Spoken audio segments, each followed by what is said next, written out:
The moment I stepped out of my garage, she was already there, arms crossed, eyes locked on my Tesla, accusing me of stealing her car.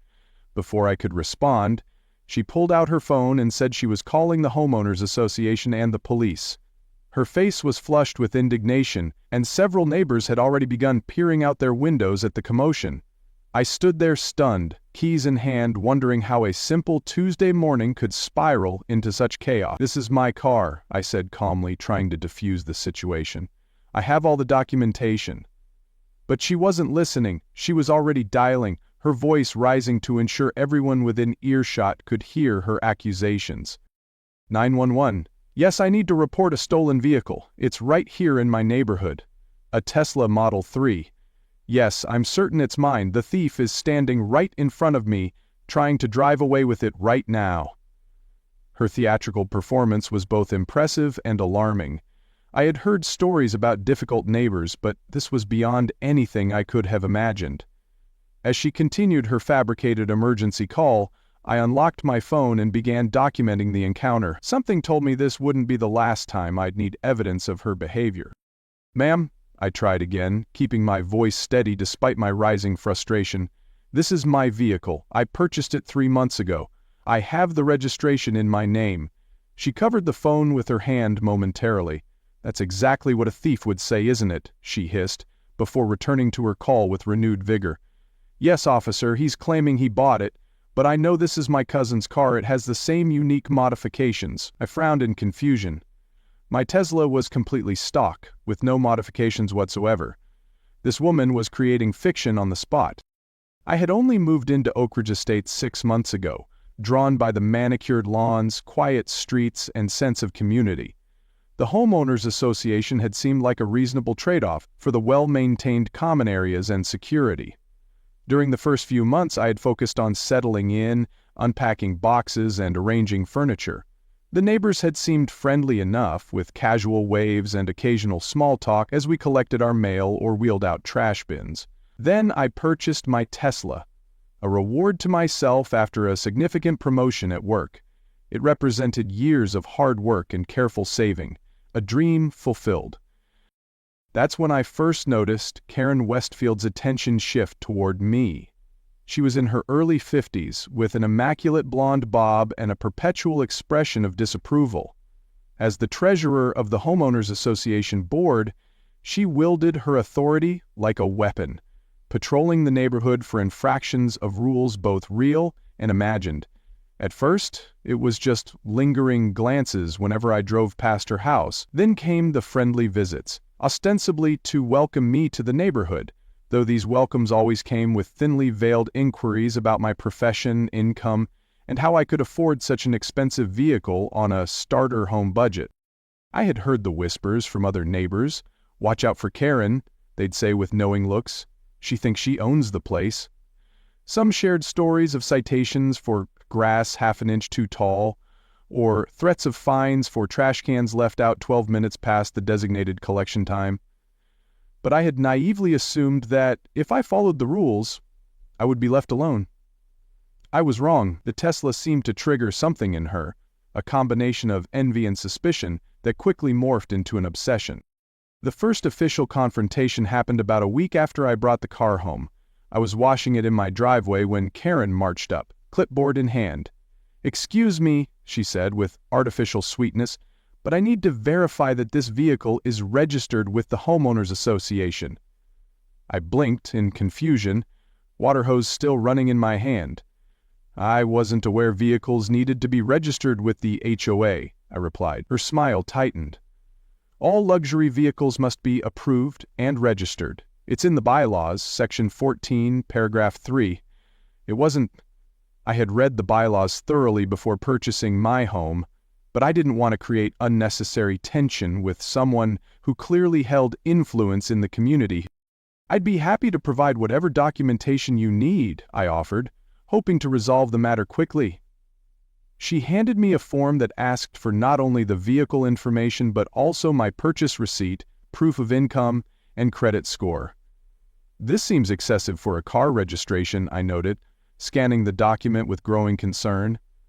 Karen's smile vanished entirely. "If you have nothing to hide, you should have no problem providing this information. Some people in this community have been known to live beyond their means or acquire property through questionable methods. The implication was clear and it stung. I had worked incredibly hard for everything I owned. I returned the form the next day with only the vehicle information completed, along with a polite note explaining that financial details were not relevant to car ownership and not required by any legitimate homeowners association regulation. 3 days later, a formal notice appeared on my door, citing me for failure to comply with homeowners association documentation requirements and imposing a $75 fine. I immediately contested it through the proper channels, attaching copies of the actual bylaws that mentioned nothing about luxury vehicle registration. The fine was eventually dropped after I presented my case to the full board, several of whom seemed embarrassed by the situation. But Karen's campaign was just beginning. She began documenting every time I used my car, taking photographs whenever I parked, and claiming that the Tesla's charging setup was an unapproved electrical modification to my home. Notes began appearing on my windshield: inappropriately parked, 3 inches beyond property line, or charging vehicles during peak hours violates community energy conservation efforts. None of these were actual violations, but the constant harassment was wearing me down. The rumors started next. I overheard conversations at the community pool that abruptly halted when I approached. Neighbors who had previously been friendly began to regard me with subtle suspicion. When I finally confronted one of them, Mike, who lived 2 doors down, he reluctantly admitted that Karen had been telling people that my car matched the description of a Tesla that had been stolen from her cousin in a neighboring city. She's suggesting you might have gotten it through some shady dealer who doesn't check the paperwork too closely, Mike explained uncomfortably. Look, I don't believe it, but Karen has a way of making people doubt things. I was furious, but determined to take the high road. I invited Mike to see my purchase documentation and even offered to take him to the dealership where the staff knew me by name. He declined, assuring me he didn't need proof, but the damage to my reputation was spreading. I considered legal action for defamation but hesitated, not wanting to escalate what I still hoped might blow over with time and patience. Instead, I installed security cameras around my property, sensing that Karen's fixation was reaching dangerous levels. The security system cost me nearly $2,000, money I hadn't planned to spend so soon after the Tesla purchase, but it gave me a sense of security that was becoming increasingly necessary. I opted for high-resolution cameras with night vision capability, motion sensors that would alert my phone, and cloud storage for all footage. The installation technician raised his eyebrows when I explained why I needed such. Neighbor disputes can get ugly, he acknowledged while mounting a camera with a clear view of my driveway.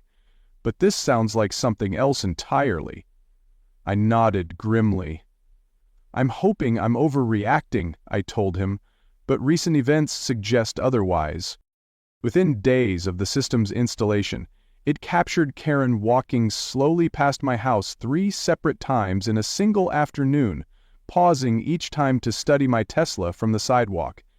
She seemed to be looking for something specific, circling the vehicle from a distance, staying just on the edge of what could legally be considered public property. When I mentioned this to a few trusted neighbors, I discovered that Karen had been asking increasingly specific questions about my schedule: when I left for work, when I typically returned, whether I traveled frequently. The pattern was becoming not just annoying but genuinely concerning. My instincts proved correct when, about a month after the initial confrontation, I returned from grocery shopping to find Karen in my driveway, peering through the windows of my Tesla with her hands cupped around her eyes. When she saw me, she didn't even have the decency to look embarrassed. I was just confirming the vehicle identification number, she announced, as if this were a perfectly normal thing for a neighbor to do. My cousin's Tesla had a specific marking on the dashboard. I placed myself between her and my car. Karen, this has gone too far. You are trespassing on my property. If you have genuine concerns about the vehicle's origins, the proper channel is through the police, not personal investigation. Her eyes narrowed. Are you threatening me? I'm performing my duty as a homeowners association representative. I maintained my composure with effort. There is no homeowners association duty that permits you to trespass or harass homeowners. If you continue, I will be forced to file a formal complaint. She huffed and strode away, but not before calling over her shoulder. We'll see who the real criminal is here. That night, I submitted a detailed report to both the Homeowners Association board and the local police department, documenting the pattern of harassment. The police officer who took my statement seemed sympathetic, but explained they could only issue a warning at this stage. The Homeowners Association president sent a non-committal email promising to look into the matter. The situation escalated dramatically the following week. I had been working from home when an urgent client call pulled me away from my desk for nearly 2 hours. I hadn't closed the garage door after bringing in some packages, assuming I would be heading out again shortly. When I finally ended the call and walked back through the kitchen, I froze at the sight through the window. Karen was in my garage, actively trying to open the door of my Tesla. For a moment, I couldn't believe what I was seeing. This wasn't just harassment anymore, it was breaking and entering. My security system had sent several alerts to my phone during the call, but I had silenced notifications to focus on the important client conversation. Now, as I quickly reviewed the footage on my phone, I could see exactly how Karen had approached, first walking past casually, then noticing the open garage, and finally slipping inside after checking to ensure no one was watching. The timestamp showed she had been in my garage for over 15 minutes, first examining the exterior of the car before attempting to open the doors. There was nothing ambiguous about her intentions. This was a deliberate invasion of my property. My hands trembled slightly as I considered my options. I could confront her directly, call the police immediately, or document more evidence before acting. The lawyer in me, I work in corporate contract law, knew that having clear, indisputable evidence would be crucial if this situation continued to escalate. I decided to approach quietly and record the confrontation, creating a record that would show I had handled the situation calmly and professionally, despite the extraordinary circumstances. I quietly took out my phone and began recording as I stepped into the garage. "Karen, what do you think you're doing?" I asked, my voice steady despite the adrenaline coursing through me. She spun around, startled, but quickly recovered her composure. "This car is stolen property," she declared loudly, as if volume could transform her lies into truth. "My cousin has been looking everywhere for it. The vehicle identification number has been tampered with, but I know this is hers." I continued recording as I maintained a safe distance. "Karen, you are trespassing in my garage and attempting to break into my vehicle. I've already called the police." I hadn't actually called them yet, but the bluff seemed necessary given the situation. Her response was not what I expected. Instead of retreating, she became more agitated. "This car is mine. Well, my cousin's, but I have power of attorney." "You stole it? I have the title at home to prove it." She was nearly shouting now, her face contorted with a rage that seemed disproportionate even to her fabricated scenario. "I know people like you, moving into decent neighborhoods with things you couldn't possibly afford, honestly." The implication was both clear and deeply offensive. "Please leave my property immediately," I said, stepping aside to give her a clear path to exit. "The authorities will sort this out." Instead of leaving, she reached into her purse and pulled out a set of keys, brandishing them like evidence. "These are the spare keys. They'll work on this car because it belongs to my family." I continued recording as she approached the vehicle again, attempting to insert a key that was clearly not made for a Tesla into the door. When it didn't work, she became even more frantic. "You changed the locks. That's further proof of theft." The situation had moved beyond ridiculous into genuinely concerning. Karen wasn't just being difficult, she seemed to be experiencing some kind of break from reality. I stopped recording long enough to actually call 911, keeping my voice low as I requested immediate assistance for a home invasion. When I resumed filming, Karen was examining the charging port with an expression of triumph. "This modification wasn't here before. You've altered stolen property." She was creating evidence out of standard features, constructing an elaborate fantasy that cast me as a criminal. I decided to try a different approach. "Karen, I have all the documentation for this vehicle. Would you like to see it?" I offered, hoping that concrete evidence might penetrate her delusion. She paused, momentarily uncertain, before nodding stiffly. "Yes, show me the paperwork you forged." I kept recording with one hand while using the other to retrieve the vehicle registration from the glove compartment, making sure to unlock the car with my key fob to further demonstrate ownership. As I handed her the documents, I also pointed out the vehicle identification number clearly visible through the windshield. "You can verify this matches the registration. It's been in my name since purchase." Karen scrutinized the papers, her expression darkening. "These look official, but that doesn't mean anything in the digital age. Anyone can create fake documents." She thrust the papers back at me and suddenly lunged forward, attempting to snatch the key fob from my other hand. "Give me the keys to my car," she demanded, her fingers clawing at my closed fist. I stepped back quickly, maintaining my grip on both the keys and my phone. "Karen, stop! This is assault!" She was beyond reasoning now, advancing toward me with such intensity that I had to retreat further into my own home to maintain a safe distance. "You thieves are all the same," she spat, following me into my kitchen uninvited. "You think you're so clever. But I've been watching you. I know what you did. The police are going to arrest you, and then the Homeowners Association will evict you from this community." I continued backing away, unwilling to physically engage, even to remove her from my home. The situation had become surreal. A neighbor I barely knew was standing in my kitchen attempting to steal my car keys while accusing me of the very crime she was actively committing. Fortunately, the sound of sirens in the distance seemed to penetrate her frenzy. Her head snapped toward the window, then back to me with narrowed eyes. "You called them? You'll regret that. My brother-in-law is a district attorney. You have no idea who you're dealing with." The threats continued as the police cruiser pulled into my driveway, lights flashing. Two officers approached cautiously, responding to what had been reported as a home invasion. I met them at the door, phone still recording, and quickly explained the situation.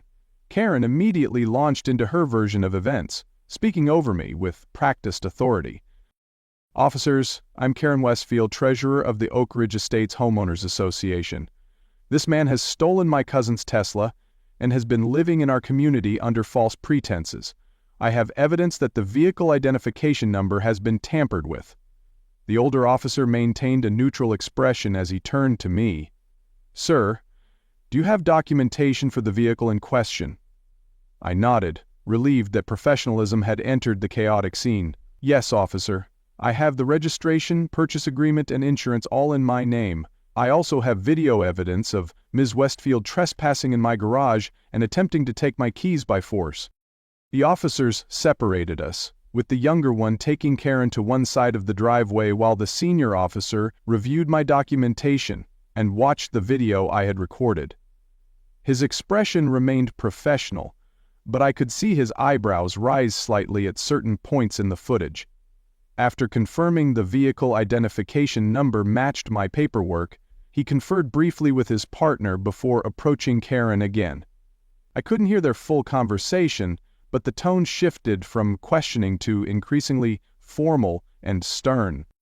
"Ms. Westfield, you mentioned having a title for this vehicle. Could you produce that document?" the officer asked. Karen's confident demeanor faltered slightly. "I don't have it with me. It's at home. If you'll just come with me, I can show you." The officer shook his head. "That won't be necessary. We can verify vehicle ownership through our database." He stepped away to do just that, speaking into his radio while his partner continued questioning Karen. I remained where I was, still recording discreetly, unwilling to risk missing any part of this encounter in case it became relevant later. After what seemed like an eternity but was probably only about 15 minutes, the senior officer returned to address us both. "The vehicle is registered, legally to the homeowner," he stated definitively, gesturing toward me.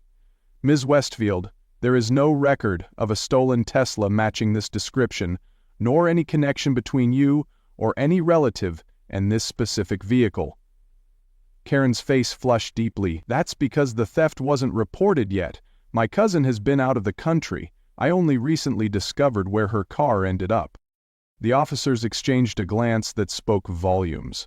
"Ma'am, based on the evidence we've gathered, including the video recording, property records, and vehicle documentation, you are currently trespassing on private property and have attempted to take possession of a vehicle That does not belong to you." The younger officer stepped forward. "Additionally, you followed the homeowner into his residence without permission, after attempting to forcibly take his keys." Karen's expression transformed from indignation to disbelief as she realized the direction this was taking. "This is ridiculous! I'm a respected member of this community. I was conducting an investigation as part of my homeowners association duties." Her voice had risen to a near shriek. The officer remained unmoved. "The homeowners association has no legal authority to enter private property without permission or to conduct criminal investigations. Those actions are reserved for law enforcement." He turned slightly toward his partner. "Based on the evidence and witness statement, we have probable cause for arrest on charges of trespassing, attempted theft, and possibly breaking and entering." Karen's face drained of color as the younger officer took out handcuffs. "You can't be serious. This is all a misunderstanding." But her protests fell on deaf ears as the officer recited her rights while securing the restraints around her wrists. Neighbors had begun to gather at the edges of my property, watching with undisguised curiosity as Karen Westfield, the self-appointed neighborhood watchdog, was escorted to the police cruiser. Her final words before being placed in the vehicle were directed at me with venomous intensity. "This isn't over. The homeowners association will hear about this." I provided a formal statement to the officers, sharing copies of all documentation and video evidence. They advised me to file for a restraining order and to document any further contact or harassment. As they prepared to leave, the senior officer paused. "We've had complaints about this woman before," he admitted quietly, "but never anything this serious. You did the right thing by recording everything and not engaging physically."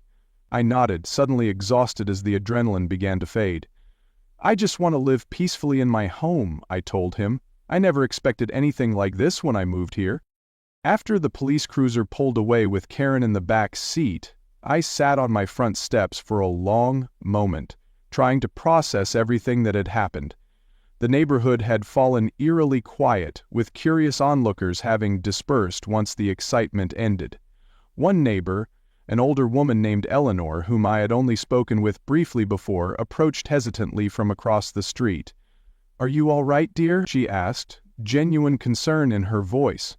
I managed a weak smile and nodded. "I think so, just processing." She settled beside me on the steps with surprising agility for someone in her 70s. "Karen has been the neighborhood terror for nearly a decade," Eleanor confided, her voice low despite the empty street. "The board has enabled her because she does the work no one else wants to do, enforcing rules, handling complaints, organizing meetings. But there's a difference between dedication and obsession, and she crossed that line years ago." I glanced at her, surprised by her candor. "Why hasn't anyone stopped her before now?" Eleanor sighed, looking suddenly every one of her years. "Fear, complacency, the bystander effect, take your pick. Most of us just tried to stay off her radar, but what she did to you—" She shook her head firmly. "That crossed every line, criminal lines, and we all saw it happen." The conversation with Eleanor marked the beginning of what would become a surprising silver lining to the entire ordeal, a genuine sense of community with my neighbors that had been missing since I moved in. As news of Karen's arrest spread throughout Oak Ridge Estates, people I had barely exchanged pleasantries with before sought me out to offer support, sharing their own experiences, and express relief that someone had finally stood up to the neighborhood tyrant. It seemed that Karen's reign of terror had affected far more residents than I had realized, but most had suffered in silence, afraid of becoming her next target if they spoke out. The aftermath was immediate and dramatic.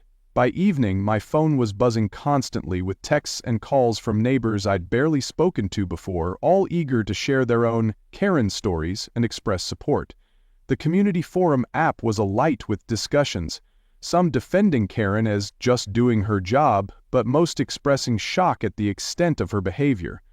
I avoided engaging directly, instead focusing on securing my property and consulting with an attorney about next steps. The following day, I received a formal email from the Homeowners Association president, expressing deep concern over the unfortunate incident and assuring me that Karen's actions in no way represented the values or procedures of the association. It was carefully worded to avoid any admission of liability while distancing the organization from Karen's behavior.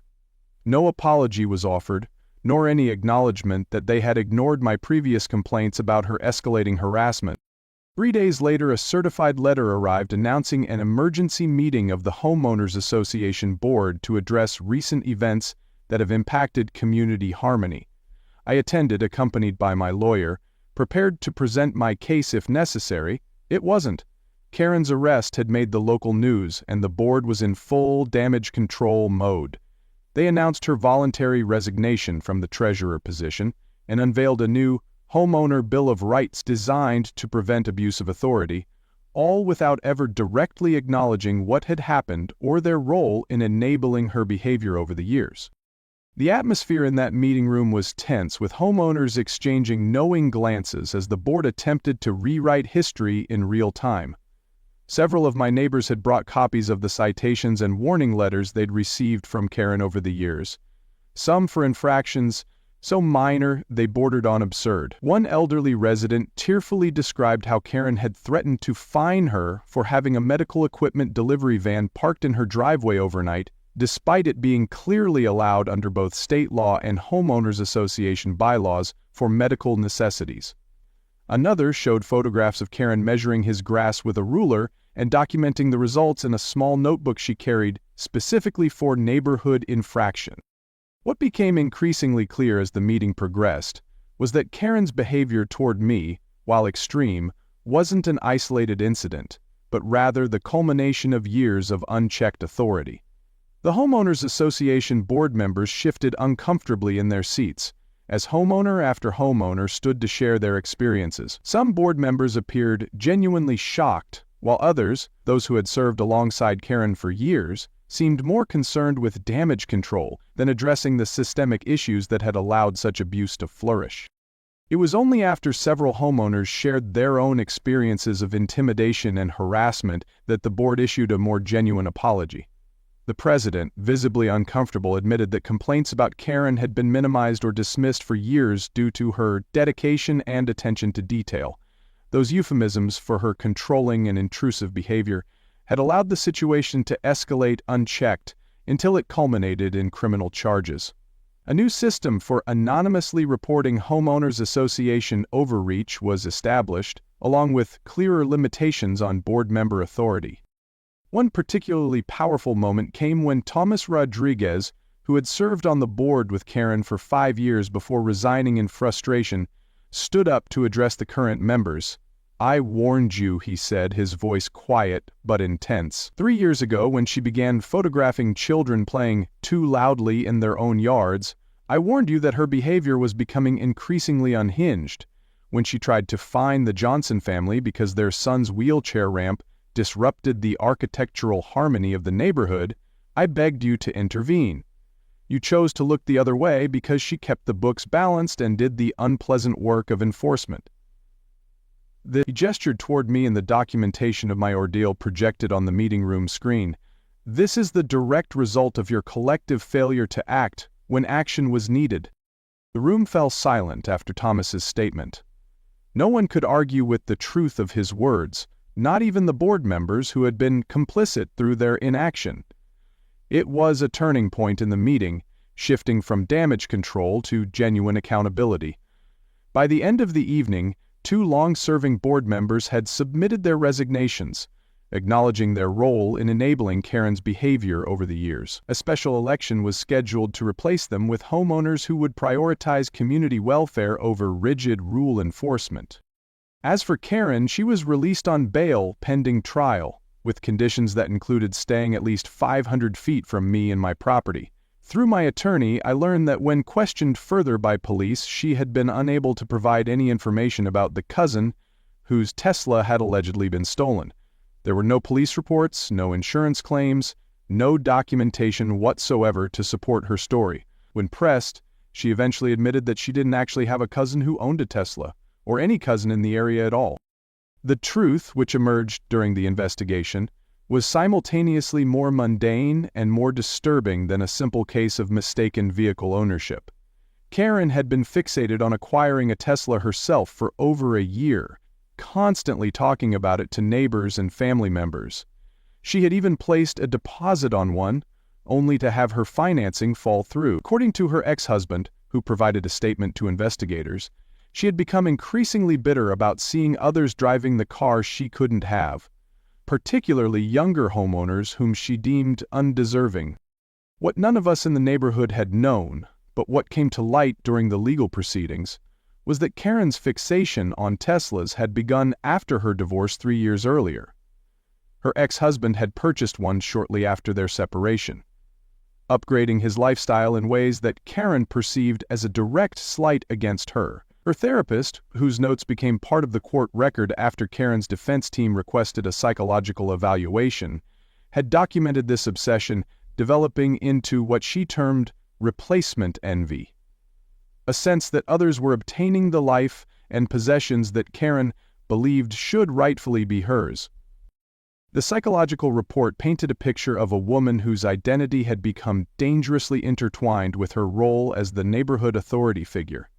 When her personal life had fallen apart, she had compensated by exerting even greater control over her environment, specifically Oak Ridge Estates and its residents. Her ex-husband's Tesla had become a symbol of everything she had lost, and seeing another one appear in her territory, driven by a younger, seemingly successful new resident, had triggered a response that went far beyond normal envy or resentment. While not legally insane, the evaluation concluded that Karen had developed a significant reality distortion, specifically centered around the vehicle and what it represented to her. My arrival in the neighborhood with the exact model she had tried to purchase had apparently triggered an obsession that gradually consumed her. What began as envy evolved into a conviction that somehow I had stolen her dream, a metaphorical theft that, in her increasingly distorted thinking, transformed into literal theft. By the time she confronted me in my garage, she had fully convinced herself of her fabricated reality. The psychiatrist appointed by the court used terms like delusional disorder and pathological envy, but to me it seemed simpler. Karen couldn't stand seeing someone else have something she wanted. The most disturbing revelation came during the discovery phase of the legal proceedings, when investigators recovered a journal Karen had been keeping.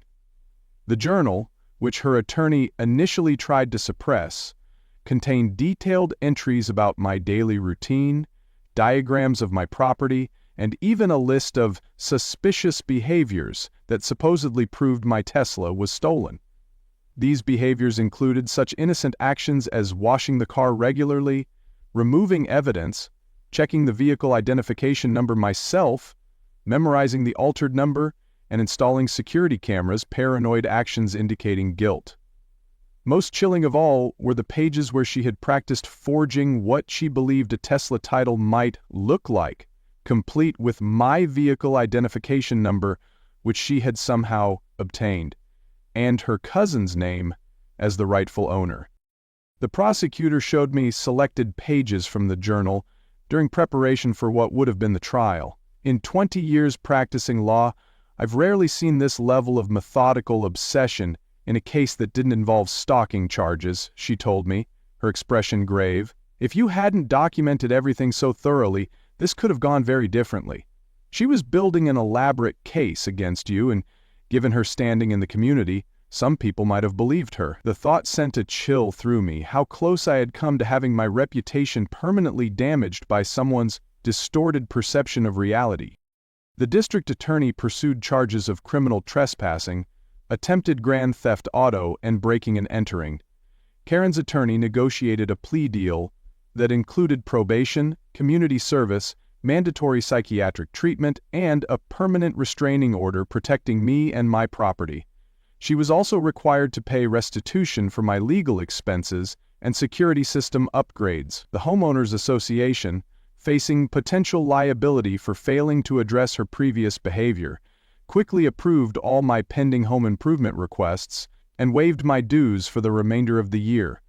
A small gesture that nonetheless signaled a significant power shift.